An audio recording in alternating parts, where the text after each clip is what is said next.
for our view, because I've been thinking about this question for a long time. Because as you said, you have the Bible didn't say anything about against homosexual or anything, and even you said 50% of religions people in father or priest are gay.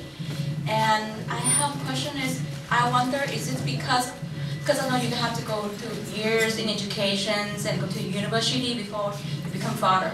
And I'm wondering why out there so many gay priests, but there are still so many people in church actually against us. And the question is that because of the educations or because of the thought or because of something else? Because I know Prop A actually back again, being bound back because of so many church out there actually raising against us. So that's my question. Like, keep asking me, and I really want the answer. I would say that, and answer your question briefly, if you look at Gallup polls of Catholics in the pews, you will find that they are more progressive than their Protestant counterparts on political and social issues. But if you compare that with the opinion of the bishops, you find that the bishops are more conservative. To use a parallel issue, that of the role of women in religion, I think that you'll find that many women became religious, became nuns. Many of them in previous centuries had advanced educations and degrees that they got precisely because they entered the convent, when societies did not generally promote the education of women. My grandmother was born in Spain and was educated to the 6th grade level, and that was commonplace for women at her time. But if you became a nun, there were Santa Teresa de Jesus, for example, had a doctorate degree in the 16th century, which was exceptional for a woman. So I think religious life and the priesthood offered a social niche for lesbians and for gay men in traditional Catholic societies and cultures. And as I said earlier, some of the most homophobic people are repressed homosexuals. Now I have to say that for me, that I became a priest because I had a conversion experience. I was going to be a lawyer, and I became a priest instead. I'll let you figure which is worse. But I had a conversion experience, and being gay was not why I entered seminary, but it was a bonus. It took care of that for me, and I went through a discovery process. And now I find myself on the other end of the pipeline, and I just want to publicly thank and acknowledge my partner, Dr. James Walton, because really what this is about human dignity and love. And that's what we're talking about. When people talk about sexuality, they envision people in bed doing various maneuvers. My parents were married in 1956. When I think of their marriage, the last thing I think about is what my mom and dad do in the bedroom.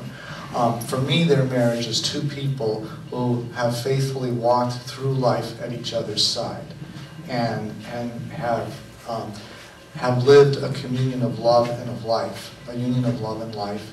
And that has been fruitful, not just in producing offspring, but in engendering love in the world. And I think that's what marriage is. That's what marriage is. And so to say to a group of people, you cannot have this, to say to lesbians or gay people, you cannot have marriage, and is in fact to promote the promiscuity that they then condemn and use as the rationale for not granting marriage. Because what options are left to people except to try to do something in the dark shadows and with clandestine people? Because, and I saw that as a chaplain in the military, that people had double lives and secret lives, and they couldn't have a sustained relationship that was nurturing and healthy because they had to have it in the shadows. And so there's much for us to grow here. And I am hoping that we can move out of the darkness into the light, both as individuals and collectively. And people who were dying taught me that when I worked in hospital ministry. People who are dying all of a sudden your doctor comes in and says you have 6 months to live. If your doctor today said you had 6 months to live, what would you do in the next 6 months? Why aren't you doing that now? You know, and what you would do is you would have open, honest conversations with people you love. You would say what's in your heart, and you would become whole with them and try to heal what needs to be healed. And this is one aspect that we have to heal as individuals and as a community. But ultimately, it's what the good Buddhist here said. You have to be true to yourself and honest with others. And Sister Chittister, a Benedictine nun, told me, once you speak the truth, no one can touch you. Once you speak the truth, it's their problem. They have to go to their therapist and pay them $150 an hour. You don't have to anymore. So the truth will set you free, but it's not always easy to speak the truth. But I would say the only thing harder than not speaking the truth is speaking a lie.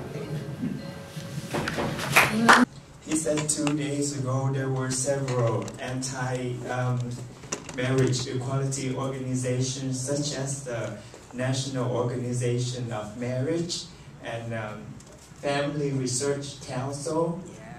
And Liberty Council. And Liberty Council, they wanted to put marriage equality on the ballot in Rhode Island. Yes. And he wants to know, with your support for the LGBT community, do you have any plan to counter that atrocity? Yes. Thank you.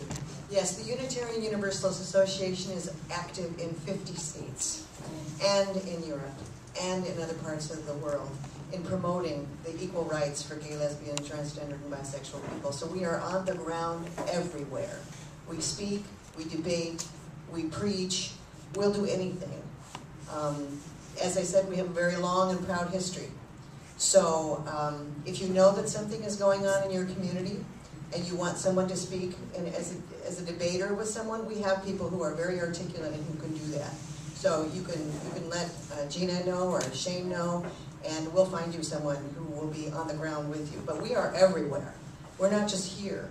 And I want to say, maybe as closing words for myself, how wonderful this has been, because I know that when the Unitarian Universalist churches were working very hard to defeat Proposition 8, that we had more phone banks, I think, than anybody else did. And it was at those places that people met each other that would have never met each other before. People from different faith paths, different ethnicities, old people, young people, that would never have come together had we not been gelled by the passion for equality, not just for marriage, but equality for people in all areas of their lives.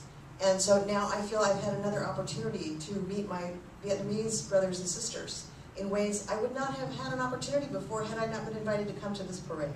So this has been very culturally enriching and beautifully enriching, people enriching for me. And so I want to thank you from the bottom of my heart for being here today.